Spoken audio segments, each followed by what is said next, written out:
Bienvenue à toi qui regarde cette vidéo. Aujourd'hui, c'est un message hors série. On va parler des paradoxes. Je ne sais pas si tu le sais, mais le monde est rempli de contraires. Ciel et terre, lumière et obscurité, bien et mal, ordre et chaos, vie et mort, oui et non, beauté et douleur. Un nombre incroyable de choses contradictoires qui se produisent dans ton corps, dans ton cœur et dans ta vie. Et tu te dis une chose et tu en fais une autre. Tu fais l'expérience d'une chose et finalement tu crois une autre.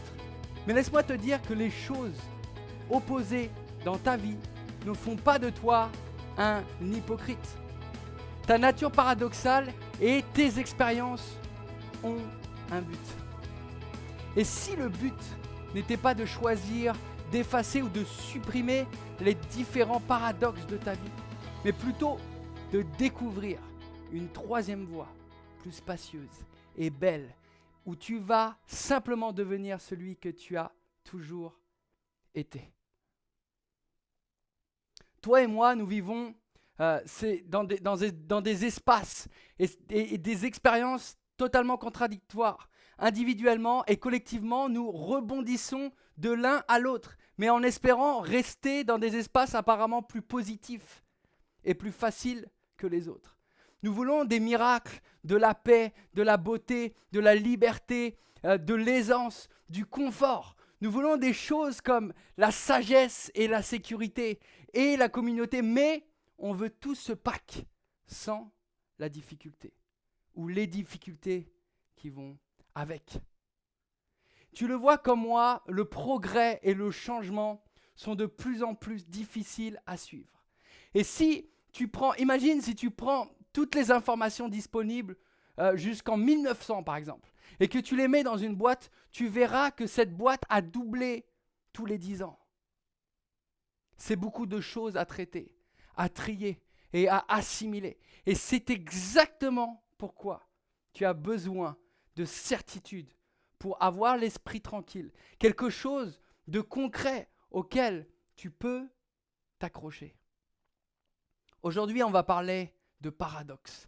Mais déjà, ma première question, c'est quoi un paradoxe ? Paradoxe vient du grec. Il est composé de para qui signifie côté et de doxa qui signifie opinion, croyance, dogme. À quoi on s'attend ? En gros, paradoxe signifie quelque chose de contraire à l'opinion commune. Quelque chose qui surprend, d'inattendu, d'illogique. On pourrait parler aussi de déclaration contradictoire. Et le but d'un paradoxe est d'attirer l'attention et de provoquer une nouvelle réflexion. Et je ne sais pas toi, mais quand je lis cette définition, je pense immédiatement à Jésus. Combien je sais que Jésus aimait provoquer, aimait donner une nouvelle réflexion, attirer l'attention vers quelque chose. Et encore aujourd'hui, Jésus nous surprend. Et souvent, ça nous paraît totalement illogique. Et Jésus aime nous amener au centre des choses. Et il utilise beaucoup de moyens différents comme les paraboles, les miracles, mais aussi les paradoxes. D'ailleurs, si tu regardes les textes bibliques et l'histoire de Jésus sont pleins de paradoxes. Les premiers seront les derniers. Le plus grand sera un serviteur. Bienheureux ceux qui pleurent et qui sont persécutés, etc., etc. Je voudrais te donner quelques clés aujourd'hui concrètes pour que le paradoxe soit pour toi, comme pour moi, comme une invitation à une troisième voie spacieuse où tu deviens celui que tu as toujours été. Une personne qui peut supporter les ténèbres et la lumière, la chair et l'esprit, l'humain et le divin, la joie et la souffrance. Tout ça en même temps, comme Jésus. J'ai identifié 4 paradoxes qui sont souvent présents dans nos vies, souvent mal compris et qui peuvent, du coup, nous empêcher d'avancer. D'entre nous-mêmes, de prendre la route, le chemin, l'autoroute même que Jésus a prévue pour toi et pour moi, une autoroute merveilleuse. Le premier paradoxe, la clé numéro 1, c'est le paradoxe de l'unité. Je crois que le paradoxe n'a jamais été destiné à opposer l'obscurité à la lumière, le bien au mal et même l'amour à la haine. Il faut comprendre que tout est lié. Par exemple, tu ne pourrais pas voir une ombre au sol s'il n'y avait pas de lumière. Tu es, je suis et nous sommes des humains qui débordent de paradoxes. Tu aimes et tu haïs. Tu es libre et tu luttes. Tu es à la fois sûr et certain et tu as peur et tu es inquiet. Tu veux le pardon et tu luttes pour le donner.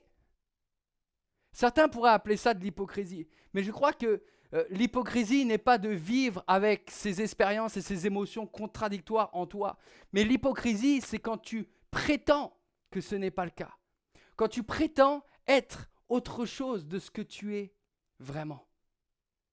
Les paradoxes, les contradictions et tout le reste. Le monde est plein de paradoxes, dynamiques et animés. Ne gaspille pas ta précieuse énergie à essayer de les annuler, de combler le fossé, d'éradiquer d'un côté un paradoxe en croyant que cela va résoudre le problème. Le danger est que tu finisses par combattre le jugement par le jugement, la violence par la violence, la haine par la haine, l'exclusion par l'exclusion. Je crois que ça fera juste accélérer une spirale totalement infernale. Je crois que le but du paradoxe est de t'inviter à l'unité. J'ai entendu beaucoup de prêches sur l'unité dans les églises, ou lu même des posts sur les réseaux sociaux. Mais presque toujours, ils ne parlent pas d'unité, mais d'uniformité ou de similitude. Rejoins notre club et devenez comme nous parce que c'est la seule façon d'y parvenir. Laisse-moi te dire que la similitude n'est pas de l'unité. Est-ce que tu vois où je veux en venir? Les paradoxes, les contraires ne sont pas faits pour être forcément effacés. Ou bien que tu fasses un choix entre ça et ça, mais plutôt qu'ensemble, ils vont créer une unité pour t'amener sur une nouvelle voie. Jean a consigné des paroles de Jésus qui a dit « Je suis la vigne, vous êtes les serments, demeurez en moi comme je demeure en vous. » Et quelques versets plus tard, il a dit « Je vous ai aimé comme mon Père m'a aimé. Faites comme chez vous dans mon amour. » Tu sais quoi? L'unité se produit dans une relation. Je suis en Dieu. Dieu est en toi. Tu es en Dieu. Nous sommes l'un dans l'autre. Tu n'es jamais qu'une seule chose, mais tu contiens en toi une multitude de choses. Tu es une multitude de choses qui se produisent toutes en même temps. Et l'unité, c'est justement de permettre à toutes ces choses de vivre ensemble. Nous, collectivement, en tant que communauté, du niveau local au niveau mondial, ne sommes pas une seule chose. L'unité n'est pas l'uniformité. Être en harmonie les uns avec les autres ne signifie pas que nous devons tous être identiques. Nous sommes une multitude de choses, d'expériences, d'histoires, de beauté, de douleurs, d'idées et de mouvements qui se produisent tous en même temps. Laisse-moi te résumer cette première partie. Les paradoxes de ta vie t'invitent à l'unité. L'unité, c'est permettre à chacun de d'appartenir, de vivre et d'être autant que les autres en même temps. L'unité ne construit pas de murs ni ne trace de lignes.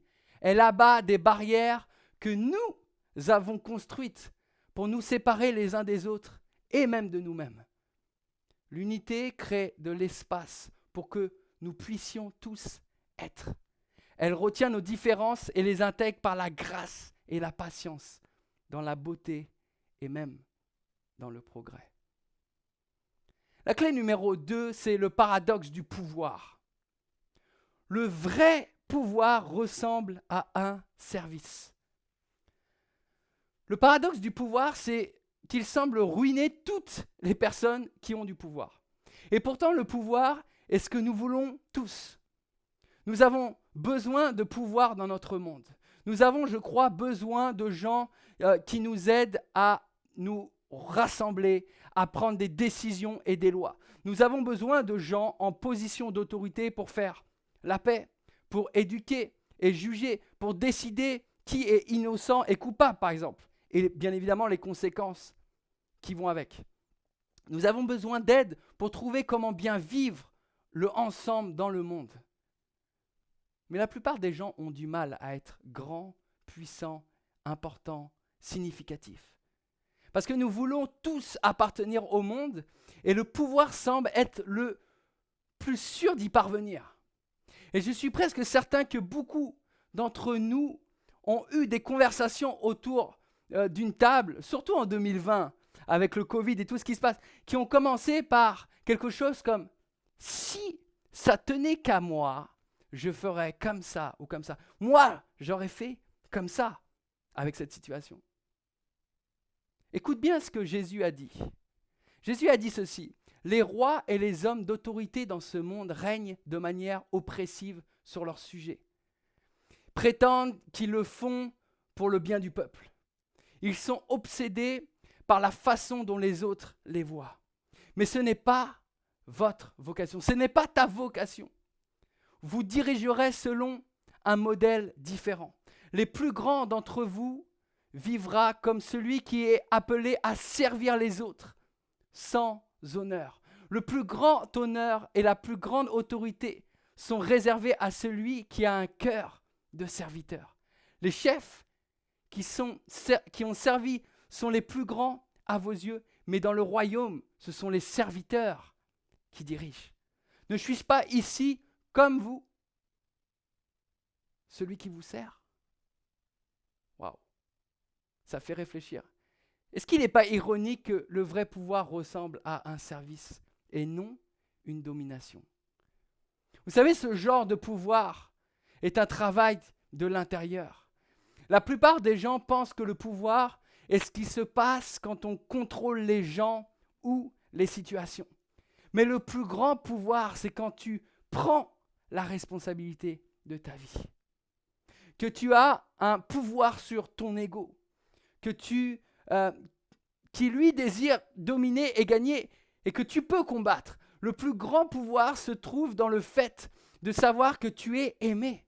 Tu es capable de donner de l'amour et donc tu es capable de recevoir de l'amour. L'amour ne peut jamais être arraché de toi ou de ton corps. Lorsque tu commences à t'aimer et que tu découvres à quel point ça te donne du pouvoir, tu vas naturellement t'élever dans un amour envers les autres. Laisse-moi maintenant juste te résumer cette deuxième partie. Le pouvoir que tu recherches, tu l'as déjà. Parce qu'en toi se trouve tout ce dont tu as besoin pour commencer à guérir, devenir et restaurer. Non seulement les choses de ta vie, mais aussi celles du monde qui t'entoure. Adoucis-toi, élève-toi dans ton pouvoir, élève-toi dans l'amour, élève-toi dans ton vrai toi, guéris et sois guéri. Apporte au monde ce que toi seul peux apporter. Oui, toi seul peux apporter. Regarde dans tes mains maintenant. Il y a déjà ce que tu recherches. La clé numéro 3, c'est le paradoxe de la faiblesse. Ma force s'exprime dans mes faiblesses. Waouh! Paul a écrit à ses amis et il leur a dit ce que Dieu lui avait dit.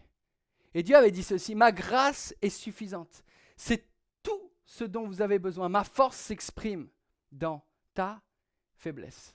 Et je ne sais pas toi, mais quand je lis ce verset, je me dis ce verset est bien aimé parce que tout le monde sait ce que c'est de se sentir faible et impuissant. Nous savons tous ce que c'est d'avoir besoin de la grâce. Et pourtant, nous cherchons à nous fortifier dans nos réalisations, dans notre physique, dans notre réputation, dans notre solde bancaire, dans notre sécurité et tout ce que nous savons ou nous croyons savoir. Là encore, ce n'est pas un verset qui dit « la force et la faiblesse sont opposées ». Il s'agit plutôt de l'intégration des deux dans ta vie où tu te sens vulnérable et de la grâce d'être fort en eux. La force se trouve dans la douceur, dans la tendresse, dans la compassion, dans le sentiment, dans la sensibilité, dans l'humilité, bref, dans ton humanité. Les choses qui, selon toi, te rendent faible et même tes faiblesses et tes défauts eux-mêmes sont les endroits où la force peut s'exprimer. La grâce ne dissimule pas tes faiblesses pour qu'elles ne soient pas ou plus un problème, pour que personne ne puisse les voir.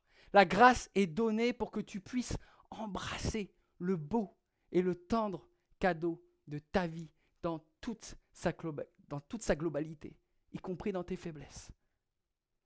Tu es le plus fort, non pas quand tu gagnes, mais quand tu t'occupes de la faiblesse avec tendresse et amour, plutôt qu'avec condamnation et honte. Lorsque tu découvres tes blessures ou que tu t'es peut-être auto-infligé ou non, afin que la lumière puisse entrer et les guérir. Ce n'est pas que tu cèdes à tes faiblesses, mais que tu les embrasses, que tu les ramasses avec amour, que tu les tiens serrés avec grâce, que tu les inclus dans ta vie, que tu leur pardonnes avec compassion et miséricorde. N'efface pas tes faiblesses, ils vont te servir. Je crois que plus tu vas essayer de couvrir tes faiblesses et de prétendre qu'elles ne sont pas là, et de te fortifier grâce à une façade de confiance, d'ego et de réussite, plus tu vas devenir faible. Et par contre, au contraire, je crois que plus tu es authentique, plus tu t'appropries ta propre histoire, plus tu t'ouvres, plus tu t'abandonnes, plus tu acceptes que la grâce est un don qui est déjà en toi, plus tu vas devenir fort. Là, tu peux dire Amen. Tu peux dire Amen maintenant. Laisse-moi te donner là aussi un court résumé de cette troisième clé. Tu dois aller jusqu'au bout. Embrasse ta douceur, aime les endroits en toi qui semblent fracturés. Alors tu vas découvrir le vrai courage et la vraie force qui sont à l'intérieur de toi. On arrive à notre dernière clé, la numéro 4, le paradoxe du classement. Les derniers seront les premiers. Waouh, ça ne vous rappelle pas quelque chose? Moi, j'aime cette parabole dans Matthieu que Jésus a racontée. Laisse-moi te la raconter. C'est un propriétaire qui sortait tôt un matin pour embaucher des gens pour travailler dans sa vigne pour la journée. Et les gens étaient embauchés tout au long de la journée. Donc, il y en avait qui arrivaient à l'aube, d'autres au thé du matin, d'autres à l'heure du déjeuner, d'autres dans l'après-midi et d'autres juste qui étaient embauchés juste avant les récoltes. À la fin de la journée, le propriétaire distribue les salaires comme convenu. Il distribue les salaires de chacun. Et les travailleurs ont été choqués de découvrir qu'ils recevaient tous la même somme, quelle que soit l'heure à laquelle ils commençaient. Alors, vous imaginez que pour certains, le choc a été une belle surprise. Un moment de grâce, un miracle même. Par contre, pour d'autres, en particulier ceux qui étaient arrivés tôt depuis l'aube, le choc a été, je pense pour eux, un outrage. Alors imagine cette scène où l'un des types a protesté et il crie et il dit « Ces retardataires n'ont travaillé qu'1 heure et nous avons supporté le poids de la journée de travail sous le soleil brûlant. Et pourtant, vous avez mis sur un pied d'égalité nous tous. Vous nous avez tous mis sur le même pied d'égalité. » Voilà la réponse du propriétaire. « Écoute mon ami, je ne suis pas injuste avec toi, N'as-tu pas accepté de travailler aujourd'hui pour 1 denier? Maintenant, prends ton salaire et dégage. Je choisis de donner au dernier travailleur autant que je te donne. Et je crois que j'ai le droit de faire ce que je veux avec ce qui m'appartient. Ou bien es-tu en train de me reprocher ma générosité? Ainsi, les derniers seront les premiers et les premiers seront les derniers. Waouh, j'aime trop cette histoire. Beaucoup de choses ont été dites sur ce que signifie réellement cette parabole. Il faut moins penser à soi-même. Il faut estimer les autres plus que soi-même. On a même suggéré que ce verset parle de la pauvreté et des récompenses inverses et toutes sortes d'autres choses. Je crois qu'en fait, on aime cette parabole parce qu'elle apaise la peur d'arriver en dernier. Je crois que peu importe les histoires que tu as racontées, il y a eu sûrement des moments dans ta vie où tu as été le dernier, espérant qu'un miracle fasse la différence. Jésus a raconté l'histoire d'un propriétaire qui s'intéressait moins à celui qui arrivait en premier ou en dernier, qui travaillait le plus dur ou le moins dur. Ce qui le préoccupait le plus était de savoir si tout le monde avait assez à manger. C'est comme si Jésus racontait une histoire sur le fait qu'il n'y a pas de dernier et de premier. Il n'y a que nous tous ensemble et suffisamment pour nous tous ensemble. Je crois que c'est le but de la parabole et des paradoxes, t'amener à penser au-delà des limites, du premier ou des derniers, et dans l'espace gracieux de l'abondance, d'appartenance, d'amour, de ressources et de place. Le monde contient des multitudes de choses. Ce qui est donné n'est pas évalué selon une norme de classement, mais selon une norme de valeur dans laquelle nous sommes tous égaux. Imagine un monde comme celui-là, où nous sommes tous égaux. Nous n'avons pas besoin de plus de gens qui essaient d'arriver en premier. Ce dont nous avons besoin, ce dont tu as besoin, dans ton cœur, ton corps et ta vie, c'est d'une révolution d'amour, de suffisance, de grâce et de bonté que seul Jésus peut donner.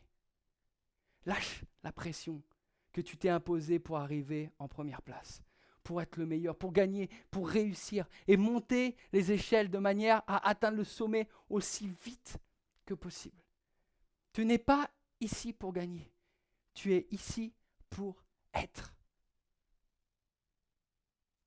Laisse-moi te résumer cette dernière partie.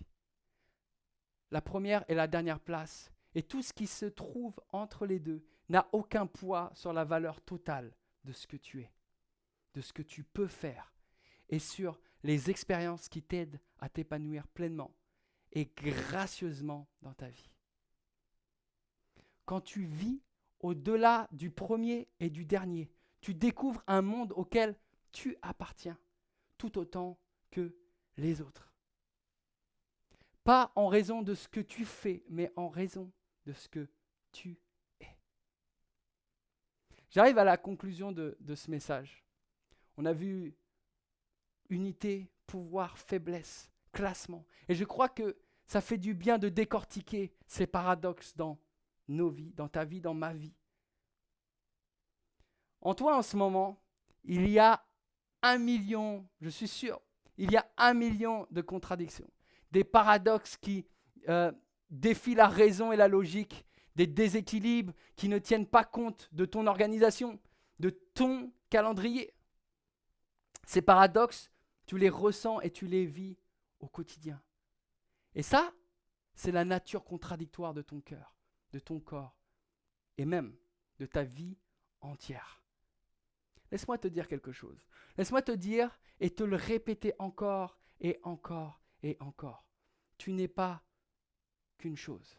Tu es une multitude de choses et c'est ce qui te rend unique et magnifique. Le monde a besoin de toi, de tes réflexions, de tes contradictions et de tes paradoxes. Dieu t'a créé comme ça. Et aujourd'hui, il est temps de devenir ou redevenir qui tu as toujours été. N'efface pas toutes les contradictions ou tous les paradoxes de ta vie. Tu n'as pas été créé pour résoudre, comment te dire, tu n'as pas été créé pour résoudre les déséquilibres autour de toi de manière à ce que tout le monde soit pareil, égal et facile.